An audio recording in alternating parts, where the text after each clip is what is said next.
وعلى آله وصحبه وسلم. اللهم أنت السلام ومنك السلام وإليك يعود السلام.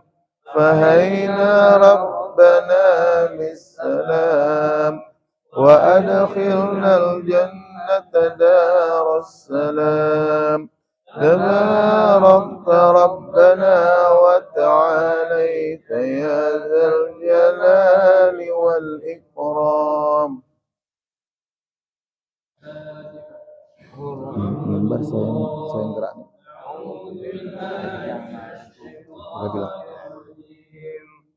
Bismillahirrahmanirrahim.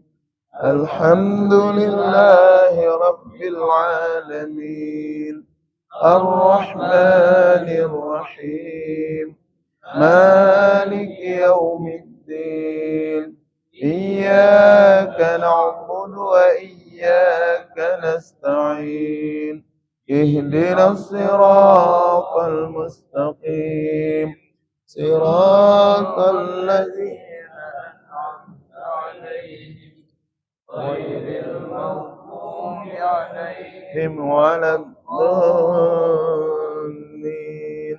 Amin.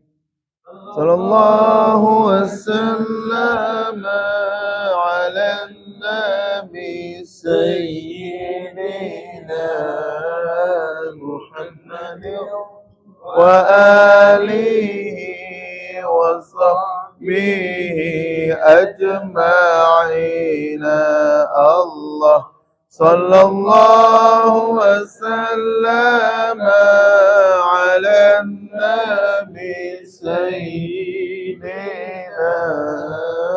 Muhammadin wa alihi wa sahbihi ajma'ina. Allah sallallahu wasallam ala nabi sayyidina Muhammadin wa alihi wa sahbihi ajma'ina.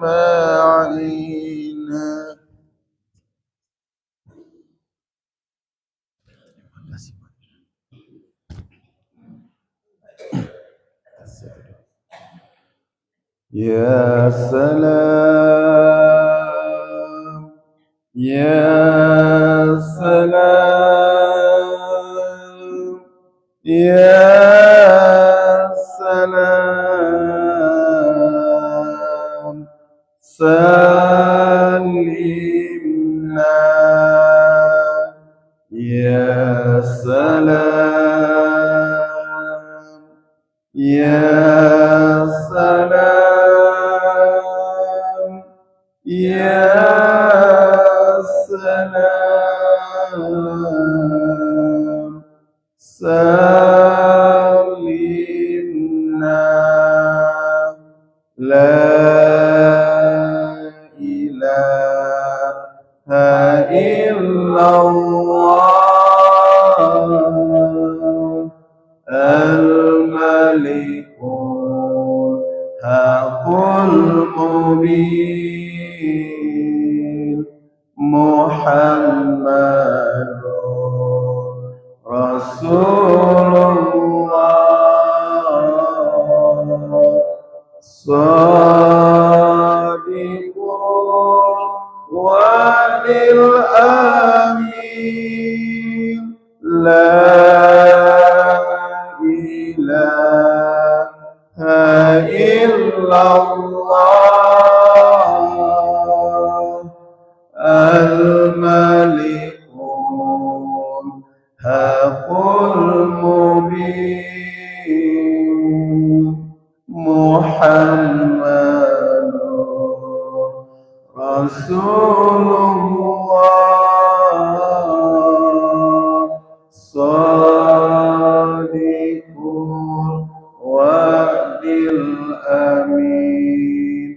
Subhanallah walhamdulillah لله ولا إله إلا الله الله أكبر ولا حول ولا قوة إلا بالله العلي العظيم سبحان الله والحمد لله ولا إله إلا الله الله أكبر ولا حول ولا قوة إلا بالله العلي العظيم. السلام عليكم ورحمة الله وبركاته. Alhamdulillah, alhamdulillahirabbil alamin wassalatu wassalamu ala asrafil anbiya'i wal mursalin wa ala alihi washabihi Rasulullah ajma'in amma ba'du. Kata-kata penghormatan kami kepada Tengku Imum Ci, Tengku guru-guru kami, guru-guru kamu yang hadir di Masjid Al-Hasanah Geci Komplek, dan yang kami hormati ayah bunda sekalian jamaah subuh pada pagi hari ini yang telah berhadir, dan yang kami hormati juga para penasehat Safari Subuh Sabtu S3 yang juga sudah berhadir, dan penghormatan kami juga kepada para pengurus Safari Subuh Sabtu S3 yang telah berhadir. Mohon maaf kami tidak bisa sebutkan satu persatu. Pada kesempatan ini kami ingin menyampaikan beberapa pengumuman. Pertama, insya Allah dalam pekan ini ada beberapa safari subuh yang akan dilaksanakan. Pertama ada safari dakwah atau safda yang dilaksanakan oleh Dinas Syariat Islam Kota Banda Aceh. Insya Allah hari ini 21 Juni 2025 safari dakwah atau safda akan dilaksanakan di Menasah Musafir Gampung Punge Blangcut, Kecamatan Bandaraya. Selanjutnya ada safari subuh Arafah besok Ahad, insya Allah akan dilaksanakan di Masjid Baitul Azhar, Gampung Gla, Menasah Baro, Cot Iri, Kecamatan Kurung Baronaja, Aceh Besar. Jalan menuju jembatan Cot Iri sebelah kanan sebelum jembatan Cot Iri, sebelah kanan masjidnya warna putih. Selanjutnya ada subuh BBC, insya Allah juga akan dilaksanakan di Masjid Al-Furqan Gampung Berawe, Kecamatan Kuta Alam. Selanjutnya ada subuh berkah, ini gabungan subuh Jumat berkah dan subuh damai. Ya, Jumat berkah dan subuh damai bergabung, dan juga termasuk S3 di dalamnya. Safari subuh Sabtu juga gabung di kegiatan, yaitu di tanggal 27 Juni 2025, yaitu di Masjid Baitul Jannah, Kemukiman Tungkup, Kecamatan Darussalam, Aceh Besar. Ini bertepatan dengan Tahun Baru Islam. Selanjutnya insya Allah safari subuh Sabtu S3 pekan ke-10 kita akan laksanakan di Masjid Tauhid, Jalan Jenderal Sudirman, nomor 14, Gampung Geci Inem, Kecamatan Bandaraya, Kota Banda Aceh. Kalau lokasi tepatnya yaitu kalau kita dari Simpang 3 Stui, jalan terus lurus menuju Rumah Sakit Fakinah, nanti lewat dari Rumah Sakit Fakinah ada gapura, belok kiri, masuk dalam, belok kanan, habis ikutin jalan, insya Allah langsung ketemu dengan Masjid Tauhid Geci Inem. Dan insya Allah yang akan memberikan ceramah nanti pada pekan ke-10 yaitu guru kita bersama, yaitu Ustadz Dr. Amri Fatmi Anzis LCMA. Kami berharap nanti kita sama-sama berhadir. Dan juga yang kami hormati di sini guru kita juga sudah berhadir, yaitu Abuya Habibi. Insya Allah sebentar lagi akan memberikan tausiah ceramah agamanya kepada kita semua. Namun sebelumnya kami ingin memberikan sesuatu kepada BKM terkait insyaallah di tanggal 27 Juni ini kita sudah masuk dalam tahun baru Islam, yaitu 1 Muharram. Dan kami dari pengurus Safari Subuh Sabtu S3 berkomitmen dan bersepakat kita mau memulai juga syiar, yaitu membiasakan masyarakat, membiasakan kita semua jamaah untuk menggunakan kalender ataupun tahun hijriah, bulan-bulan hijriah. Dan insya Allah hari ini kita ada bagi-bagi kalender hijriah. Jadi kalendernya tuh yang utamanya kalender hijriah. Jadi mulai dari Muharram dan selanjutnya. Insya Allah kita sudah sediakan di pintu keluar nanti dekat minuman dan snack. Silakan diambil oleh yang jamaah yang memerlukan, yang ingin berinfak silakan infak sedikit untuk kita bisa bisa cetak lebih banyak kalender hijriah. Karena hari ini kami melihat kita banyak yang tidak paham lagi tentang bulan-bulan hijriah. Bahkan anak sekolah kita tanya urutan bulan hijriah nggak tahu lagi. Sekarang tanggal berapa nggak tahu. Padahal kita semuanya punya kalender sendiri, yaitu hijriah. Maka dari itu kami ingin memberikan secara simbolis kalender hijriah mungkin ke Tengku.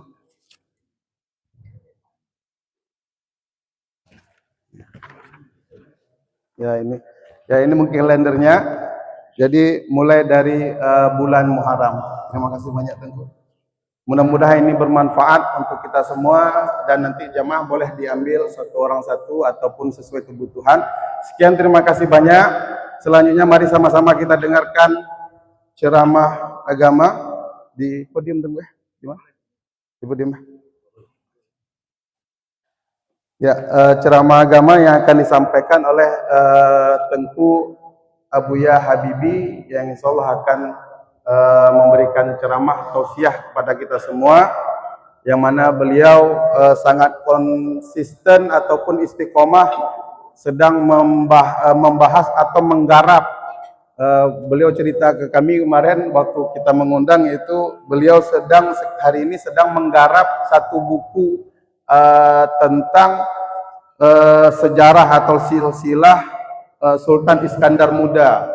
Nah, ini mungkin saya ceritakan sedikit tentang buku tentang Sultan Iskandar Muda dari mulai lahir sampai beliau Sultan Iskandar Muda tidak wafat, sampai wafat. Dan itu beliau sedang garap dan kita doakan semua karya beliau segera bisa launching dan bisa kita nikmati bersama dan kita bisa membacanya menjadi ilmu bagi kita semua.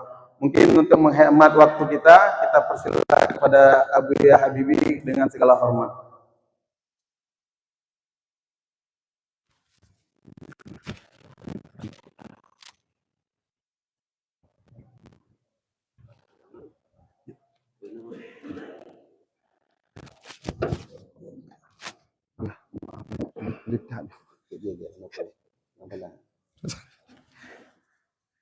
Risiko dengan YouTuber ini.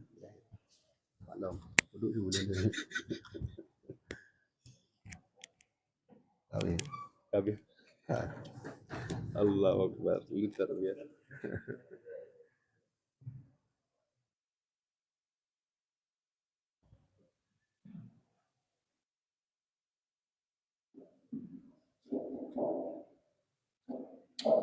Kayaknya undang. Bismillahirrahmanirrahim. Assalamualaikum warahmatullahi wabarakatuh. Alhamdulillah alladzi al-barril jawad alladzi ni'amahu 'anil ahsa'i bil i'dad al-manni bil lutfi ila ahli al-irsyad al-muwaffiqu lit-tafaqquhi fid din min ikhtarihi min al-'abad. Ashhadu an la ilaha illallah wa ashhadu anna Muhammadan abduhu wa rasuluhu la nabiyya ba'dah. Allahumma salli ala sayyidina Muhammad wa ala ali sayyidina Muhammad amma ba'd. Jamaah subuh yang dirahmati Allah, di pagi yang berbahagia ini mari sama-sama terlebih dahulu Kita panjatkan puji dan syukur serta bertakwa kepada Allah Subhanahu wa taala yang alhamdulillah pagi ini siapapun yang melakukan salat subuh maka sudah berada dalam ruang lingkup doa Rasulullah. Nabi pernah berdoa untuk umatnya yang mau bangun subuh. Jadi Nabi berdoa, Allahumma barik ummati fi bukuriha. Ya Allah, berkahilah umatku di pagi harinya. Maka alangkah ruginya kalau umat Nabi Muhammad bangun pagi jam 9. Jadi kalau dah bangun pagi jam 9, doa Nabi tidak ada lagi. Kalau nenek kita dulu bilang, siapa yang bangun kesiangan, rezeki dipatok ayam. Jadi alhamdulillah siapa yang mau bangun subuh di detik ini kita masih berada dalam ruang lingkup doa. Inilah kenikmatan khusus yang Allah berikan untuk kita semua. Dan nibaknya betua cik kita berikan salam doa kepada kekasih tercinta yang tak pernah lupa dengan umatnya dari hidup sampai beliau nanti dibangkitkan kembali. Beliau adalah kekasih kita yang insya Allah kita akan bertemu suatu saat nanti.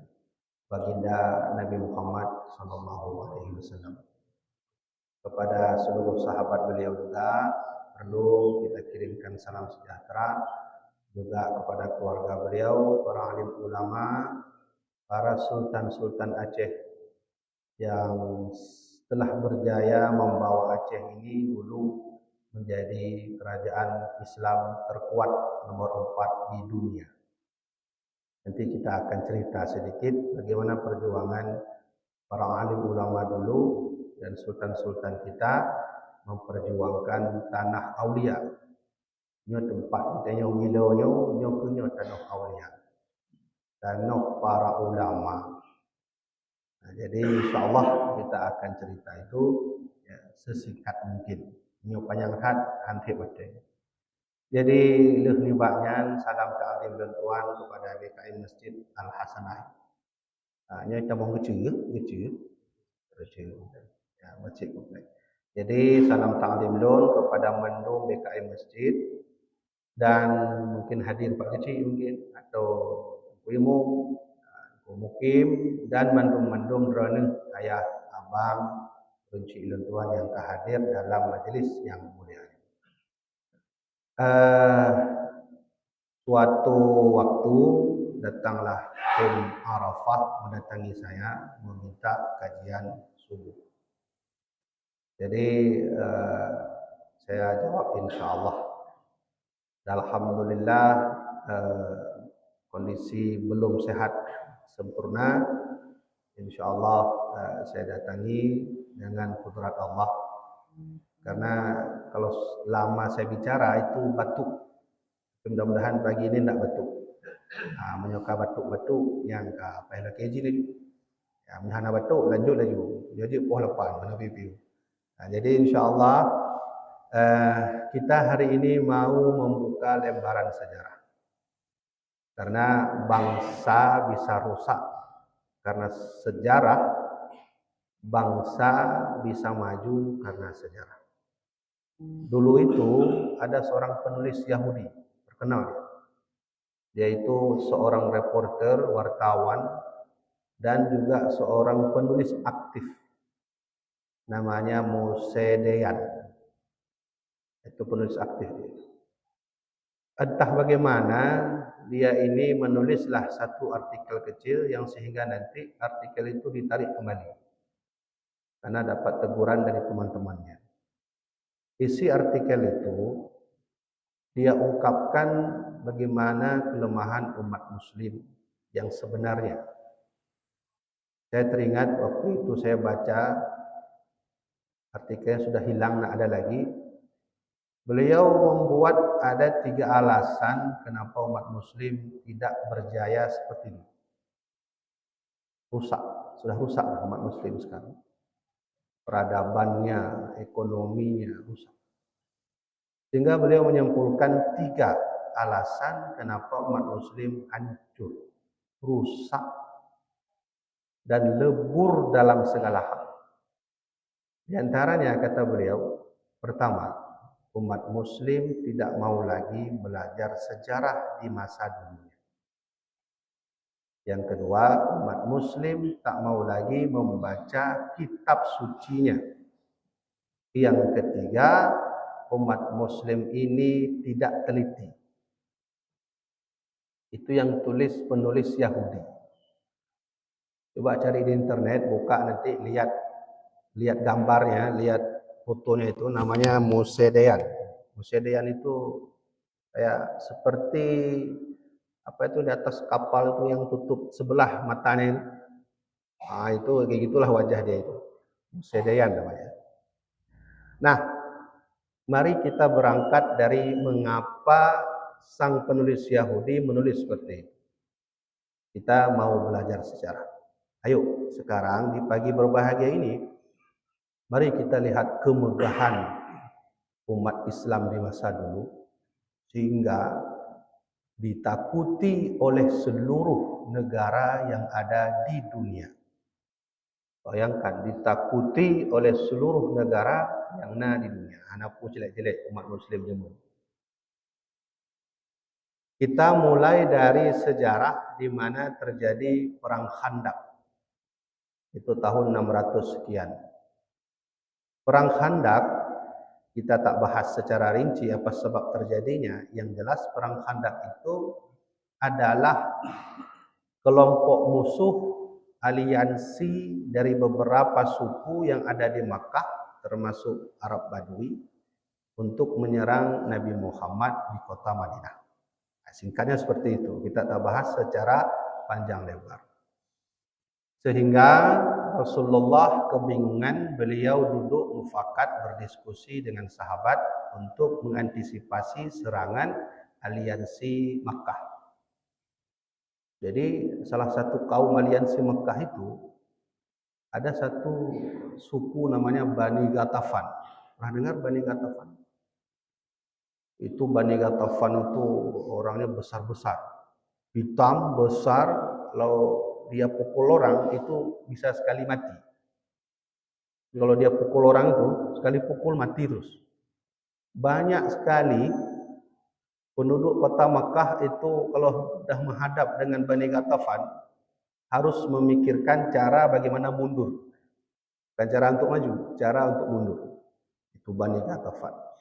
Inilah yang membuat Nabi Muhammad dengan sahabat harus rapat. Sehingga singkat cerita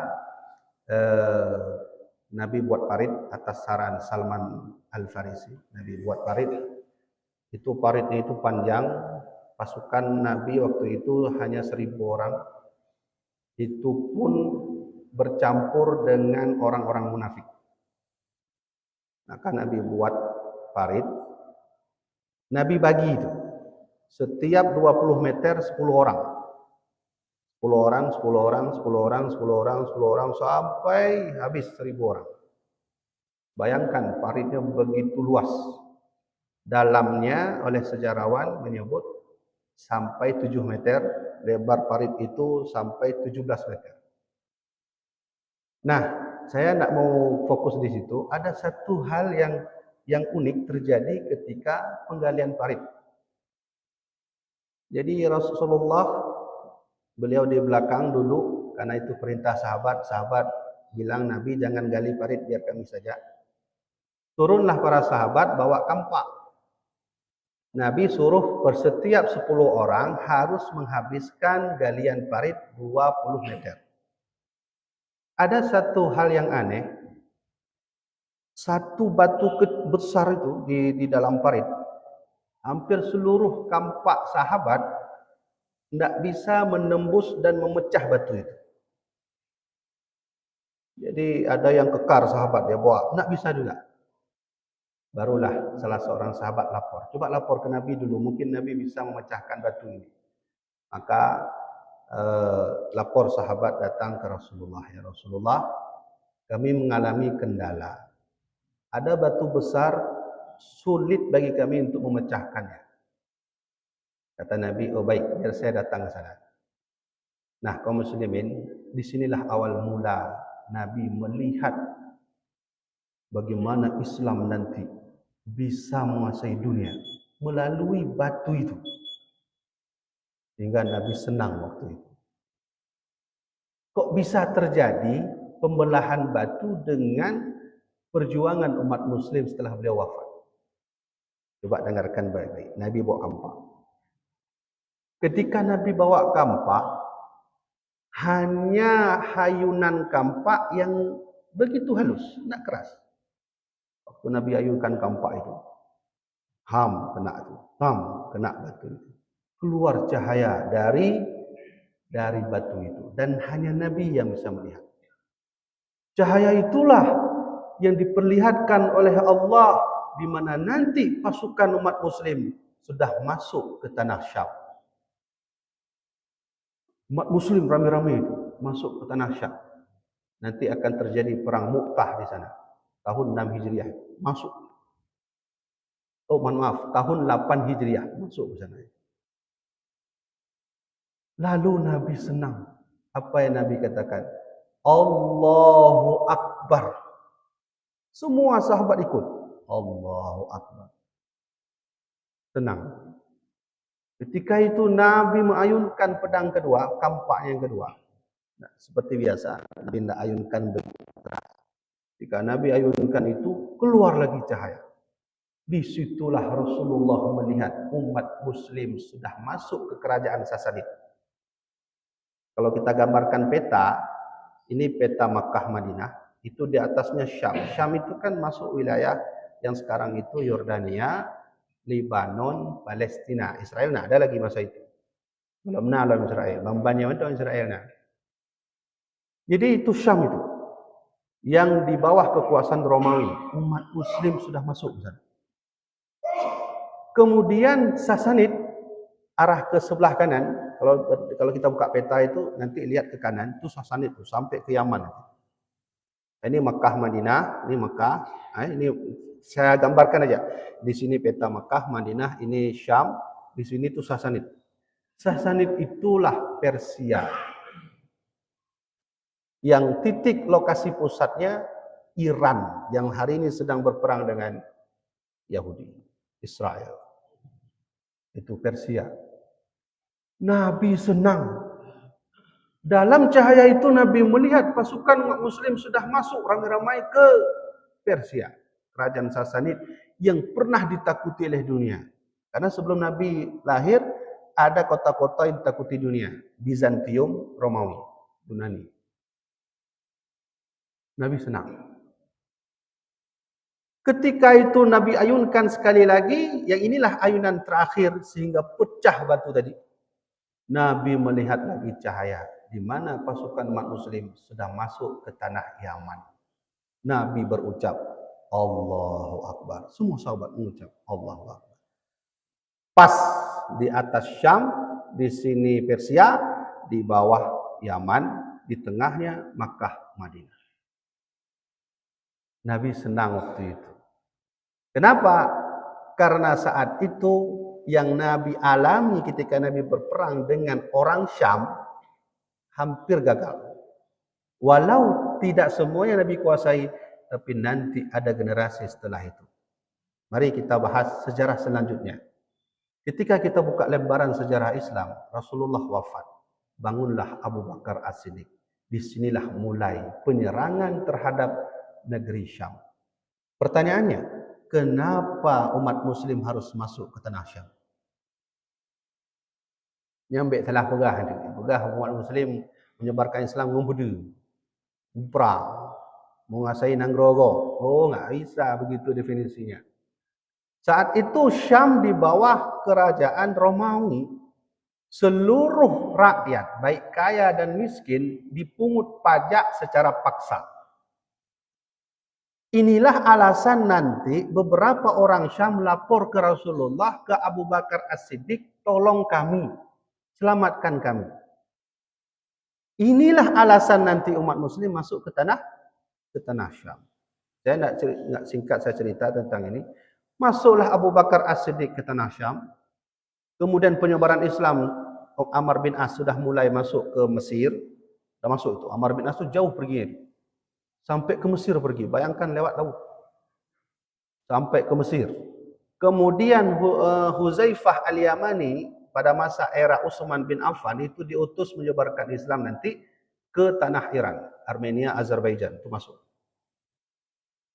Saat itulah pada masa Umar bin Khattab di bawah seorang jenderal bernama Khalid bin Walid, Persia berhasil dikuasai. Ubaidah bin Al-Jarrah menguasai tanah Syam, dan singkatnya Syam, Persia sudah berhasil diambil oleh umat Muslim. Ini titik awal masa kejayaan Islam. Mari kita bahas secara singkat. Kapan umat Muslim ditakuti dunia? Kapan? Kapan umat Muslim ditakuti dunia? Seperti saya bilang tadi, Mu'adz bin Jabal turun ke Yaman menyebarkan Islam. Kemudian Amr bin As turun ke Mesir. Kemudian Anas bin Malik, Bilal bin Rabah ke Afrika, kampungnya sendiri, Yordania nanti. Kemudian semua sahabat menyebar semua. Nah, barulah ketika Islam sudah menyebar ke tanah Persia, ke tanah Syam, disinilah titik awal tepat tahun 711. Berarti 711 Masehi. Jadi kita bahas Hijriah, ini Masehi, berarti tepat abad ke-8 awal Masehi. Masuklah umat Muslim ke tanah Eropa. Setelah umat Muslim menguasai Syam di atas, setelah umat Muslim menguasai Persia di sebelah sininya, sebelah kanannya, setelah umat Muslim menguasai Yaman di bawah, setelah umat Muslim menguasai Mesir di sebelah sininya, sebelah kirinya, kalau dari ibu-ibu sebelah kanan, maka masuklah umat Muslim tahun 711 ke tanah Eropa. Inilah agresi umat Muslim pertama sekali melihat kondisi yang cukup jauh berbeda dari kota Mekah. Kotanya dingin, turun salju, menyeberangi laut, bertemu orang-orang berkulit putih. Apa alasan umat Muslim masuk? Karena di tanah Eropa itu ada salah seorang Raja Rhetoric, dia memimpin satu desa, satu wilayah. Dia tindas itu Muhammad. Dia tindas itu kampungnya sendiri. Semua rakyatnya itu ditindas. Kalau nak kasih duit kami bunuh. Kalau nak kasih harta kami bunuh. Sehingga rakyat Raja Rhetoric lapor ke dinasti Umayyah. Waktu itu dinasti Umayyah generasi terakhir. Lalu laporan itu masuk ke meja catatan Musa bin Nusair, seorang gubernur Basrah waktu itu.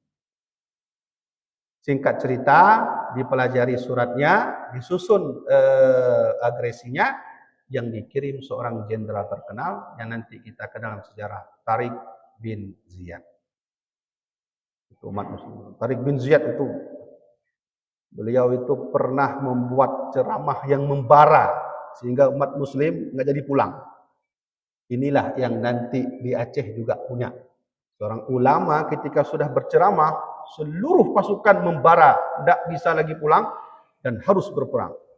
Namanya Tengku Cik Pante Kuno. Dulu umat Muslim punya seorang tokoh yang sangat-sangat berpengaruh ketika berbicara, semua semangat umat Muslim bangun. Namanya Tariq bin Ziyad. Dari dinasti Umayyah, Aceh juga punya. Namanya Tengku Cik Pante Kuno. Sudah. Maka masuklah umat Muslim pas di atas gunung sebelum masuk dataran Eropa. Di gunung itulah nanti disebut Jabal Tariq.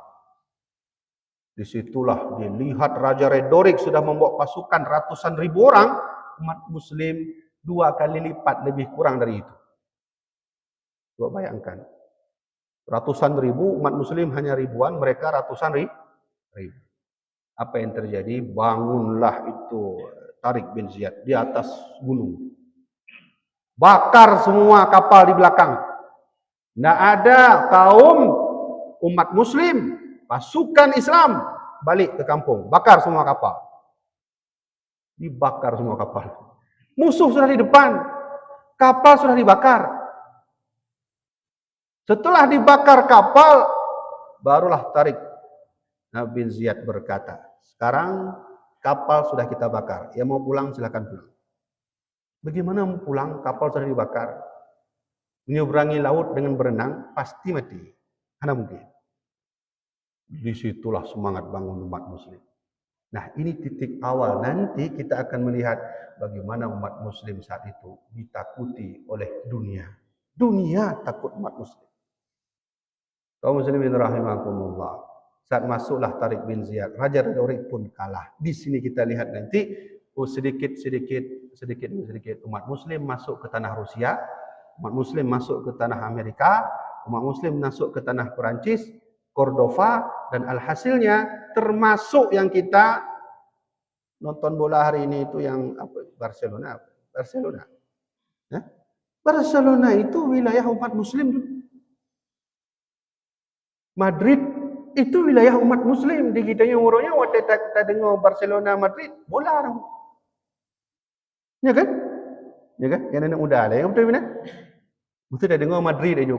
Kan dia pula ulai dia puas. Oh, bola berarti. Bila nak Ronaldo ini ada lagi kat pensiun. Kan benar tu. Tapi kita dilupakan oleh musuh Allah. Jangan sampai umat muslim tahu Madrid itu di bawah kekuasaan umat muslim. Begitulah kita dihancurkan sedikit demi sedikit peradaban kita. Lalu datanglah seorang penulis Amerika Serikat, sejarawan. Dia bilang apa? Andai umat muslim saat itu biasa menguasai Perancis. Perancis waktu itu tidak bisa dikuasai semua, hanya sebahagian saja. Andai umat muslim saat itu bisa menguasai Perancis penuhnya, tentu sudahlah jadi satu-satunya agama yang bisa menguasai dunia adalah Islam. Siapa namanya itu tokoh itu, sejarawan? Saya lupa, sejarawan Amerika Serikat. Bagaimana tidak ditakuti oleh dunia saat itu muncul umat muslim yang bisa buat pesawat pertama sekali, Abbas ibnu Firnas. Bayangkan, bukan hanya peradaban yang tinggi, pada masa saat masuk 711 umat muslim ke tanah Eropa, 800 tahun umat muslim di sana. Buat ibu kota namanya Andalusia. 800 tahun umat muslim datang bukan menyerang, mengajarkan bagaimana bertani. Mohon maaf sekali, dalam sejarah saya baca, dulu Eropa sebelum umat muslim masuk, laki mahnu. Cara boh hajat entah kanang form. Cara boh hajat tu. Dia bahasa Aceh handum kan? Ya kan? Dan leh boh hajat tu, kanang form cara istinja. Bayangkan itu. Kalau dia binatang, datang umat muslim, ajarkan bagaimana cara buat ruangan WC. Ya, diajarkan oleh umat muslim. Cara bertani seperti ini, cara buat ornamen seninya begini, peradabannya begini. Maka muncul nanti ilmuwan-ilmuwan muslim yang terkenal. Termasuk Abbas ibnu Firnas yang buat pertama sekali pesawat. Nah, ada yang tuh umat muslim hari ini. Siapa pertama kali yang buat pesawat? Nah, ada. Yang kelam pula yang dari Bruno kan Abbas ibnu Firnas itu yang bersaudara yang tu nana. Nah, tu nah. Nah, yang kembar ya. Tu nah. Yang kebenar. Yang bedanya umat dengku yang tu. Tidak. Lalu hadirlah ahli-ahli medis saat itu. Ya, ahli-ahli medis yang muncul saat itu, dia buat bagaimana cara mengenali embriologi, bagaimana cara mengenali seterusnya itu. Saya tak paham ilmu medis. Semua orang-orang Perancis belajar menuntut ilmu datang ke tanah Andalusia. Dari timur sana datang ke tanah Andalusia. Bukan hanya bagian medis. Para ahli tafsir banyak muncul dari Andalusia. Al-Andalus, Imam Al-Andalus. Nanti mendengar Al-Andalus? Salah seorang ahli tafsir, itu dari sana muncul. Sehingga semua lini ilmu pengetahuan agama dikuasai oleh Andalusia. Di bawah kekuasaan umat muslim. Bayangkan, inilah titik di mana Allah tampakkan kepada kita bagaimana dulu Islam berjaya bisa menguasai dunia.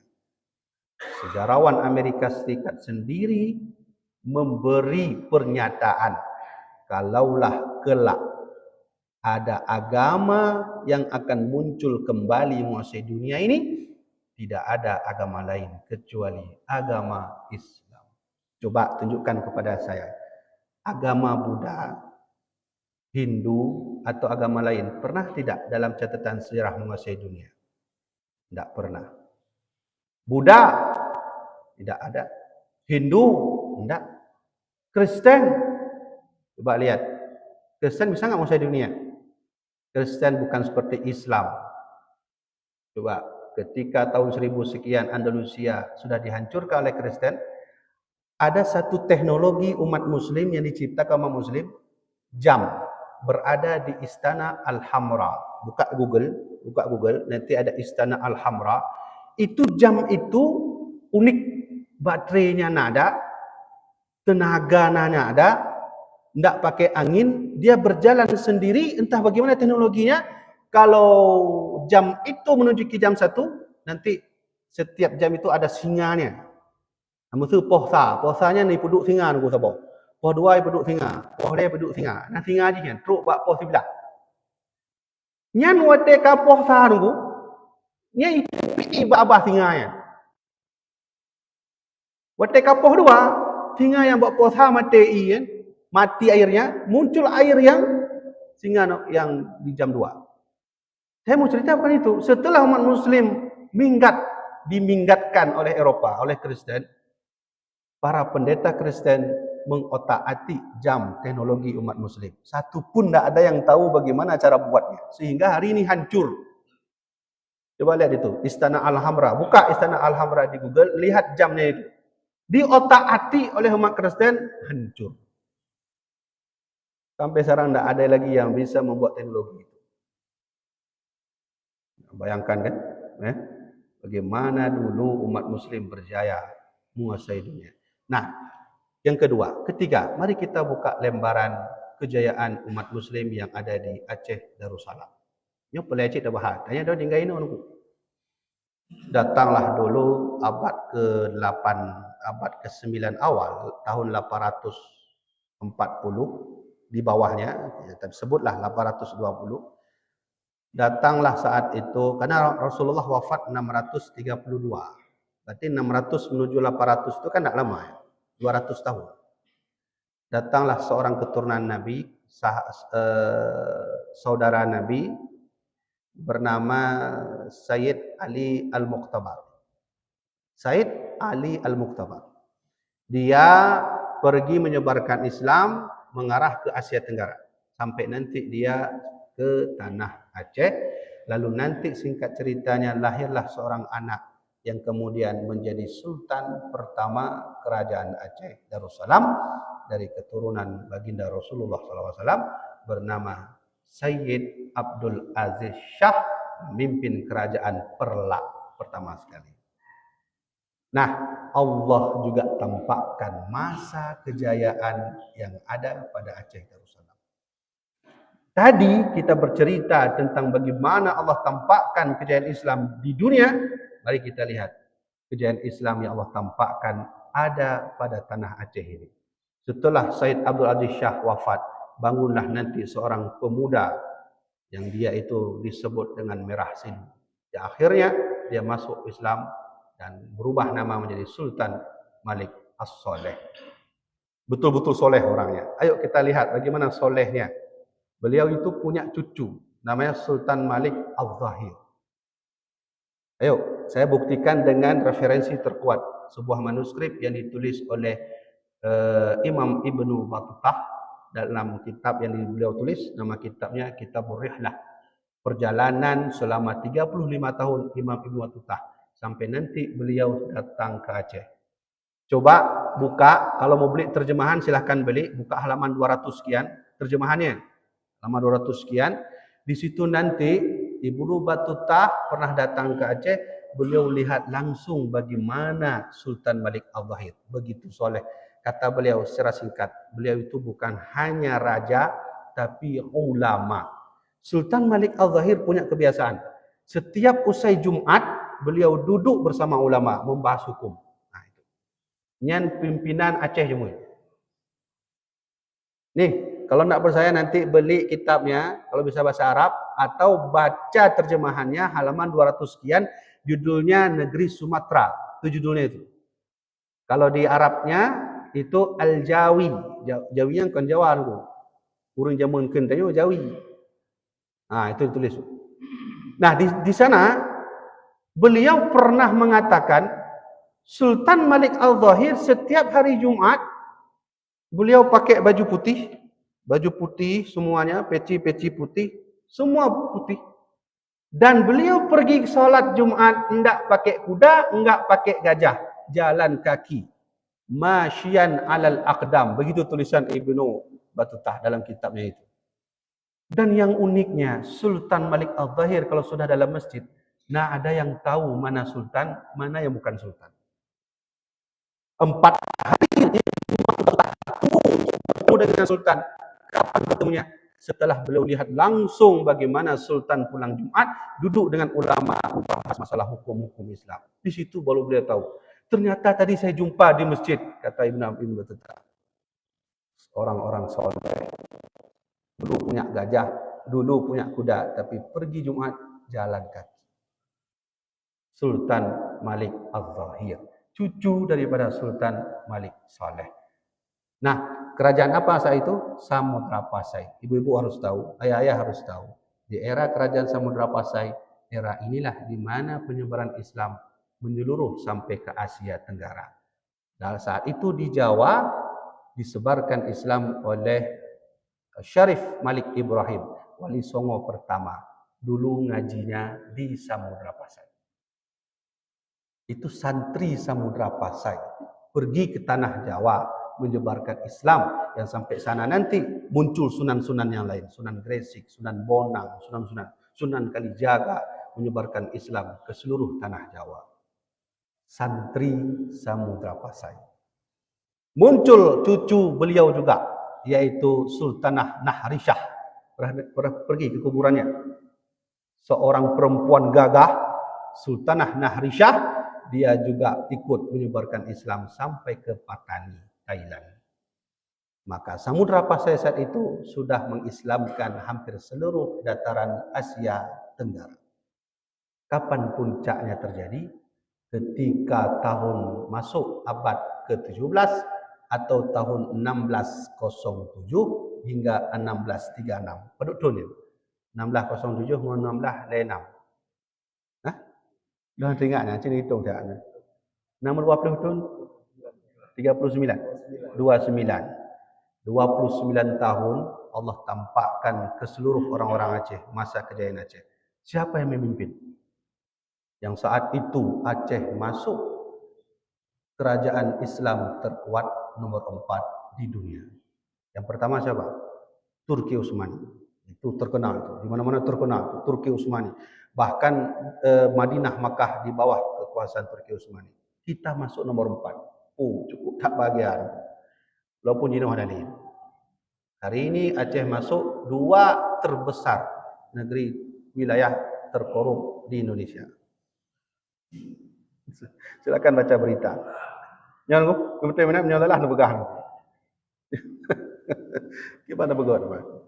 Sudah muncul seorang pemuda, alim orangnya, dia hafal Quran, dia pandai membaca hadis, dia belajar ke PD. Salah seorang gurunya adalah Tengku Cik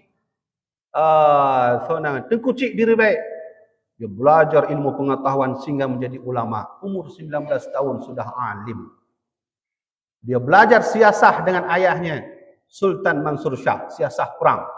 Diajarkan bagaimana cara pegang kuda, cara pegang gajah. Kalau ingin lihat sejarah ini, Tengku, buka manuskrip Aceh yang tahun 2023 dulu sudah diakui oleh UNESCO. Namanya Hikayat Raja Aceh. Coba buka itu.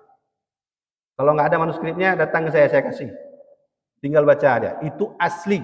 Di situ bahkan ada cerita aneh yang dialami oleh ibunda seorang anak tadi. Ketika beliau sebelum lahir, dia lihat itu kejadian aneh. Sehingga inilah isyarat bahawa kelak dia akan muncul. Lalu duduklah Rais Al-Jumhuriyah. Kalau bahasa kita hari ini DPR, MPR. Duduk. Siapa yang kita angkat raja ke depan? Bagaimana kalau kita pilih anak ini?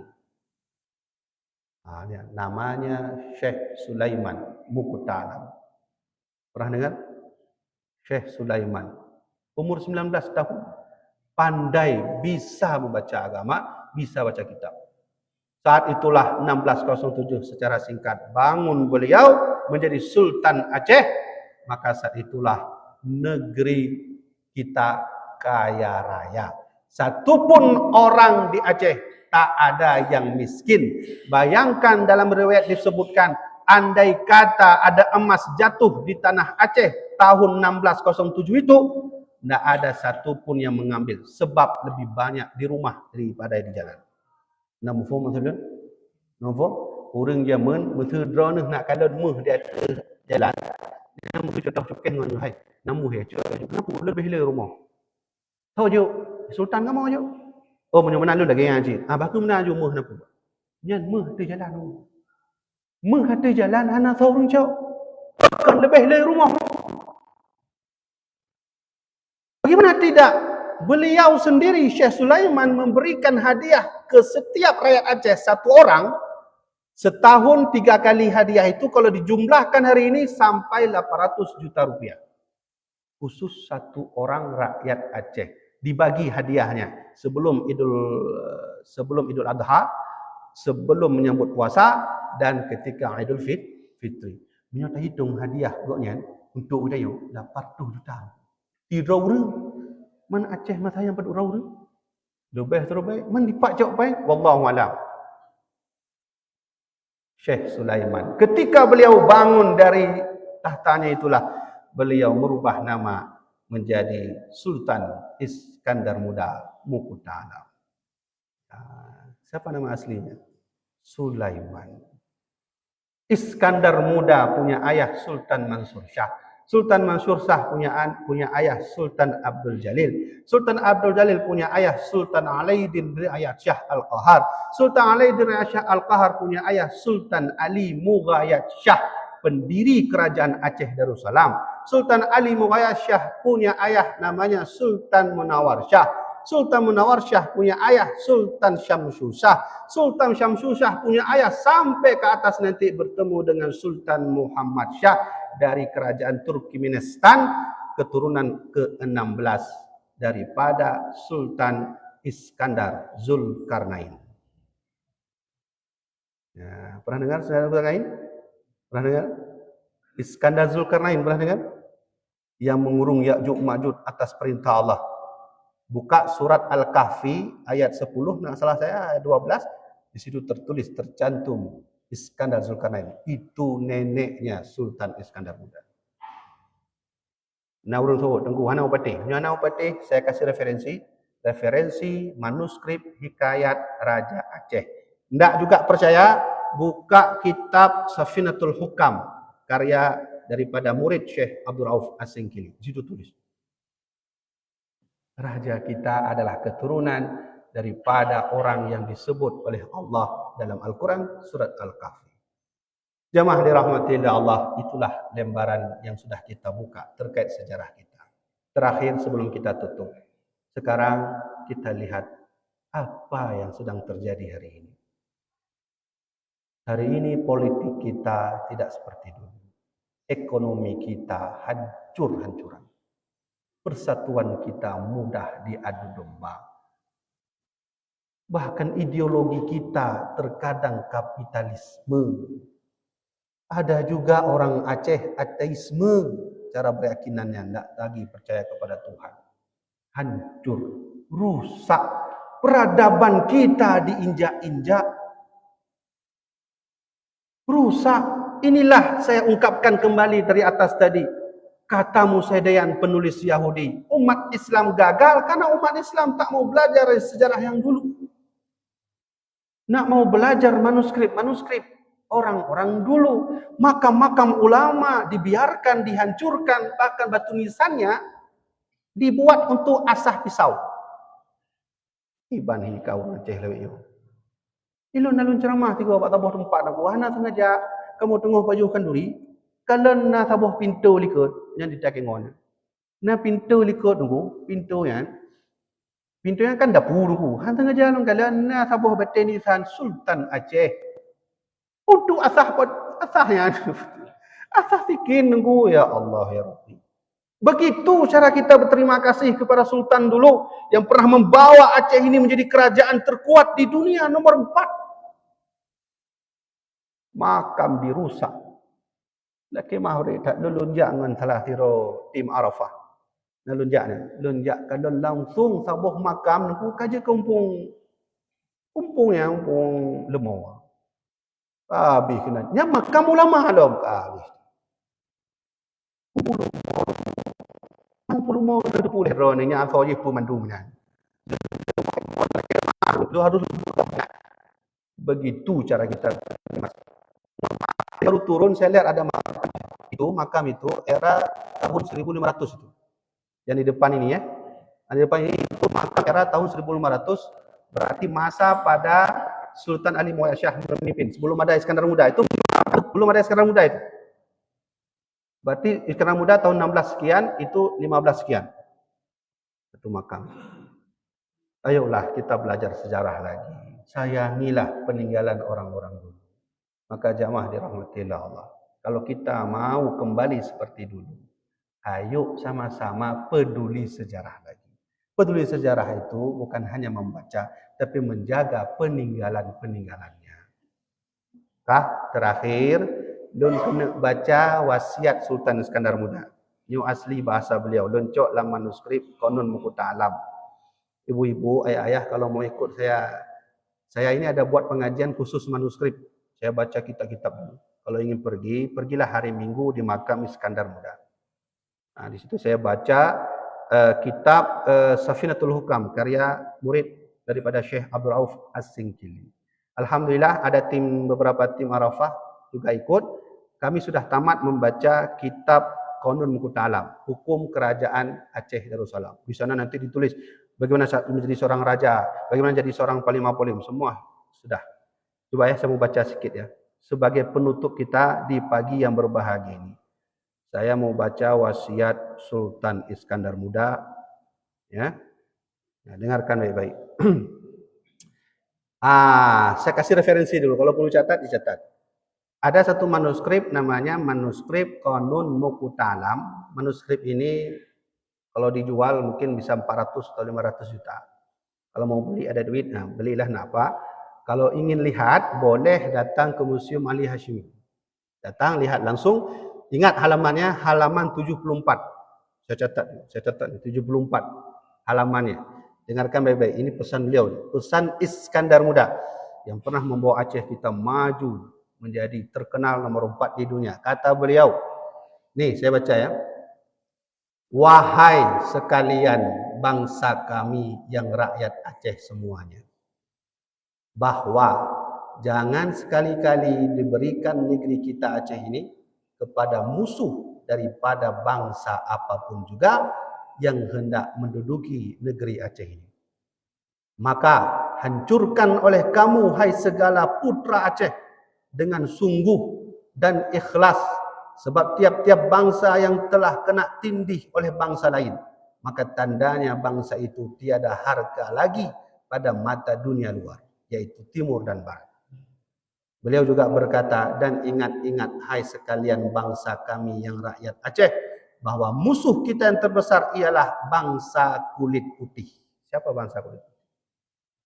Nah, sebut lagi, pokoknya yang kulit putih. Istimewa yang telah berperang dengan kita, yaitu Portugis. Akan tetapi, ini penting, akan tetapi musuh kita yang paling besar lagi dekat dengan diri kita masing-masing, yaitu dengki dan bercerai-berai. Itu musuh paling terbesar orang Aceh.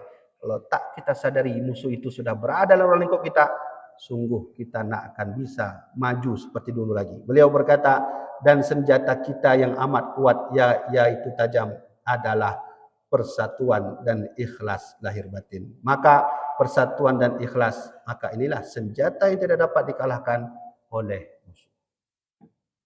Qanun Muku Ta'alam halaman 74. Silakan datang ke Museum Ali Hashimi, buka manuskripnya, baca sendiri. Cuman bahasa Arab Jawi. Nah, kalau nggak bisa baca, nggak bisa. Nah, itu bahasa Arab Jawi. Orang dulu kalau tulis surat, bahasa Arab Jawi. Nah, baik, terakhir saya tutup. Apa yang membuat kita gagal, tak pernah maju lagi? Ayo kita tanya kepada Nabi. Nabi, kenapa kami gagal, Nabi? Tidak seperti dulu lagi. Kata Rasulullah, bahwa kita ini Allah sudah tanamkan penyakit. وَلْيَقْزَفَنَّاللَّهُ بِكُمُ الْوَهَنَ. Kalian tahu kenapa kalian gagal suatu saat nanti? Enggak, Nabi. Sahabat kan tanya, nanti kami akan gagal. Kenapa kami akan mundur? Kenapa kami mudah diinjak-injak? Kenapa agama kami mudah diinjak-injak, ya Rasulullah? Wa min qillatin nahnu yauma idzin, ya Rasulullah. Apakah saat itu jumlah kami sedikit? Kata Nabi, la, bal antum yauma idzin katsir. Kalian saat itu, maksud Nabi saat itu sekarang. Bal antum yauma idzin katsir. Kalian tidak sedikit, tapi kalian banyak, menjadi mayoritas agama yang paling banyak di dunia. Walakinnakum ghusaa'un ka ghusaa'is sayl. Walaupun kalian itu banyak, kekuatan kalian sama seperti buih. Ya, nanti kalau buih di lautan, satu butir batu kerikil lebih kuat dari 1 miliar buih. Ya kan? Ya kan? Satu batu kerikil kecil lebih kuat daripada 1 miliar buih. Saat itu sahabat merenung, kok bisa? Maka Nabi sebut, kalian tahu kenapa begitu? وَلِيَقْزَفَنَّاللَّهُ بِكُمُ الْوَهَنَ. Kalian sudah ditanam oleh Allah penyakit-penyakit hati.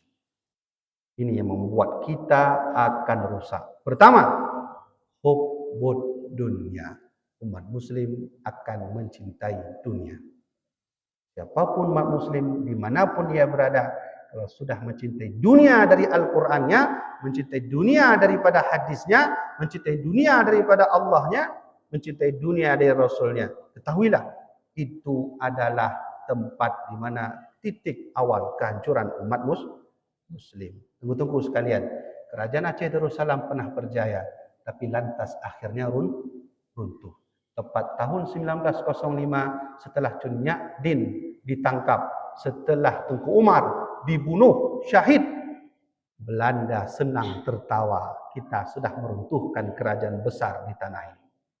Turki Utsmani, bagaimana lebarnya, megahnya dia, juga hancur oleh Kemal Atatürk. Rata-rata cara menghancurkan kerajaan Islam sama. Turki Utsmani dihancurkan oleh kaum yang punya pemikiran liberalisme. Siapa? Kemal Atatürk. Kerajaan Aceh Darussalam dihancurkan oleh orang yang sama, ideologi sama, yang punya pemikiran kapitalisme dan seterusnya. Sama seperti Kemal Atatürk. Siapa namanya? Sunok Horgonya. Kata Sunok Horgonya, kalau kalian ingin menguasai Aceh, pisahkan ulama dengan rakyatnya. Kita bisa menguasai Aceh. Alhasil turun Belanda ke Pidi. Begitu payah Tengku Ci di Tiro berperang sehingga syahid. Lapor kepada gurunya Tengku Ci Kutakarang. Kuci Kutakarang oleh susu. Kuci Kutakarang oleh susu dalam penurut. Nah, lapor ke sana bahwa murid beliau sudah wafat. Bergerak Tengku Ci Kutakarang dengan pasukannya. Nanti kita akan hadir, akan lihat bagaimana Tengku Umar berperang. Saya bukan mau cerita itu. Hancur kerajaan Aceh Darussalam. Kenapa? Kita nak mau lagi bersatu. Satu penyakit. Yang kedua, wa karahiyatul maut. Umat muslim sudah takut mati membela agama Allah. Inilah dua penyakit yang membuat kita tidak pernah maju sampai kapanpun. Maka jamaah dirahmatillah Allah, kalau saya mau cerita panjang sekali, enggak ada waktu dan enggak tempat waktu. Kalau ingin lihat saya dalam hal saya hari ini menjelaskan sejarah, buka aja Facebook saya, namanya Tengku Habibie Wali. Di situ saya jelaskan. Saya jelaskan ilmu-ilmu dulu, manuskrip kejayaan umat orang-orang Aceh dulu. Nah, ilmu yang kalian buka ini. Kaji terkena oleh panjang hat bagi janyo pih kapuah tujuh. Maka jamaah dirahmati Allah, suatu saat nanti kita akan bertemu lagi, kita akan bercerita lagi lebih panjang, lebih lebar. InsyaAllah, Sabuh Masa akan tengah merumpuk dalam dengan kudrat kehendak Allah Subhanahu Wa Taala. Sekianlah dari tuan-tuan, mudah-mudahan bermanfaat dari untuk tuan-tuan dan untuk tuan Mandum. Usikum binafsi bitaqwallah. Wassalamualaikum warahmatullahi wabarakatuh.